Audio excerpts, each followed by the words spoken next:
निरअहंकारिता हमें सीखनी चाहिए हनुमान जी से। घमंड न होना कितना जरूरी है ये हनुमान जी हमें बताते हैं। हनुमान जी बहुत ही नटखट थे। जब वो छोटे थे ना तो सूरज को निगल लिया था, लंका गए तो लंका को जलाया है, और जब वो ऋषि तपस्या कर रहे थे तो उनको एक जगह से उठाकर पर्वत में दूसरी जगह पर रख दिया। इससे मतंग ऋषि गुस्सा हो गए और उन्होंने उस हनुमान जी को श्राप दिया कि जा नटखट बालक, तू अपनी शक्तियाँ भूल जाएगा। हनुमान जी को पछतावा हुआ, उन्होंने माफ़ी मांगी। तो मतंग ऋषि कहते हैं श्राप तो श्राप है, कायम ही रहेगा, लेकिन एक उपाय है श्राप को तोड़ने का। हनुमान जी बोले जल्दी बताइए क्या उपाय है इससे छुटकारा पाने का। तब मतंग ऋषि कहते हैं जब कोई तुझे दूसरा याद दिलाएगा कि तेरे पास कितनी शक्तियां हैं तो तुझे याद आ जाएंगी, फिर तू कभी नहीं भूलेगा। जब सीता जी को खोजने जाना था तो हनुमान जी अपनी शक्तियां भूल गए थे, तो जामवंत जी ने उनको उनकी शक्तियां याद दिलाई। तो हनुमान जी पूछ रहे हैं जामवंत जी से कि मुझे ऐसे में क्या करना चाहिए, जबकि स्वयं में इतने बड़े ज्ञानी, इतने बड़े ज्ञाता हैं वो, और वो जामवंत जी से पूछ रहे हैं कि मुझे ऐसी सिचुएशन में करना क्या चाहिए। जामवंत जी कहते हैं तुम ही हो जो इस समुद्र को पार कर सकता है और पार करने के बाद लौट भी सकता है।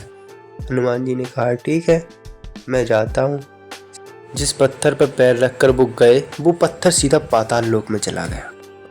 रास्ते में पहला टकराव सुरसा के साथ होता है। सुरसा कहती है मैं तुझे खा जाऊंगी, तू ऐसे नहीं जा सकता, तू मेरा भोजन है, तू इतनी आसानी से यहाँ से नहीं जा सकता। तब हनुमान जी कहते कि हे माता श्री, फिर मैं कैसे जाऊं? तब सुरसा कहती है कि मुझे नहीं पता, तू मेरा भोजन है, मैं पहले तुझे खाऊंगी। हनुमान जी कहते हैं कि नहीं जाने दोगे। तब सुरसा कहती है नहीं, पहले मेरा भोजन बन। तब हनुमान जी कहते हैं फिर किस बात की देरी है, जल्दी कीजिए, खा लीजिए मुझे। जैसे ही सुरसा ने हनुमान जी को खाने के लिए मुंह बढ़ाया, हनुमान जी 1 योजन के हो गए। तब सुरसा ने 2 योजन का मुंह बनाया, तब हनुमान जी 4 योजन के हो गए। तब सुरसा ने 8 योजन का किया, हनुमान जी ने 16 योजन का, सुरसा ने 32 योजन का, हनुमान जी ने 64। तब सुरसा ने 128 का। हनुमान जी सोच रहे ऐसे बात बनेगी नहीं। हनुमान जी सोच रहे बेटे ऐसे बात बनेगी नहीं जैसा सोच रहा हूँ। तब हनुमान जी ने सोचा फिर क्या करूँ मैं। फिर वो बहुत ही छोटे हो जाते हैं और सुरसा के मुंह के अंदर चले जाते हैं और बाद में निकल भी जाते हैं। जब तक सुरसा अपना मुंह छोटा करती है तब तक वो अंदर से निकल आते हैं।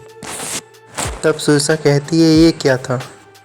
तब हनुमान बोलते हैं माँ तेरी भी बात रख ली, मेरी भी बात, अब मुझे जाने दे। हनुमान जी कहते हैं मुझे वैसे ही बहुत दूर जाना है, देख टाइम खोटी मत कर।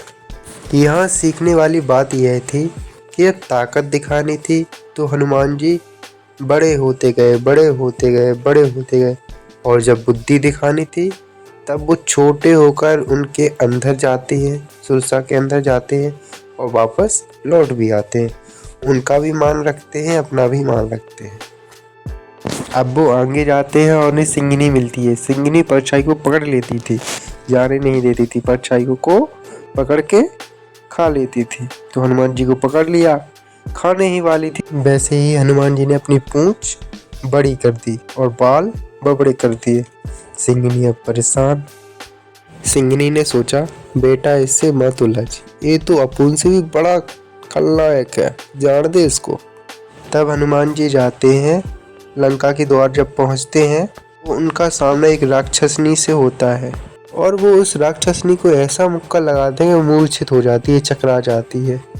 तब वह राक्षसनी गुफा का द्वार खोल देती है। तब हनुमान जी कहते हैं तू क्यों ये कष्ट कर रही है, ये काम तो मेरा है।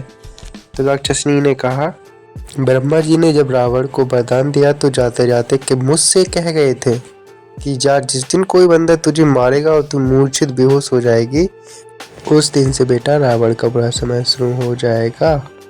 फिर हनुमान जी अंदर चले जाते, प्रस्थान करते हैं अंदर की ओर। देखते हैं सुंदर सुंदर वन वाटिकाएं और वो उन पर बैठकर राम की दी हुई अंगूठी सीता जी के चरणों में गिरा देते हैं। तब सीता जी सोचती हैं अंगूठी आई कहाँ से। तब हनुमान जी प्रकट होते हैं। तो सीता माता कहती हैं तुम कौन हो?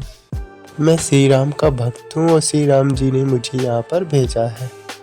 अपने जैसे व्यक्ति यदि उधर जाएंगे, कहेंगे ये मेरा माता श्री, ये मेरा पैन कार्ड है, ये मेरी वोटर आईडी है, ये मेरा पहचान पत्र है, ये मेरा ड्राइविंग लाइसेंस है, दिखाएंगे और कहेंगे माता जी मुझको हल्के में मत लेना, मैं समुद्र पार करके आया हूँ, मारता पीटता युद्ध करता हुआ आया हूँ यहाँ तक।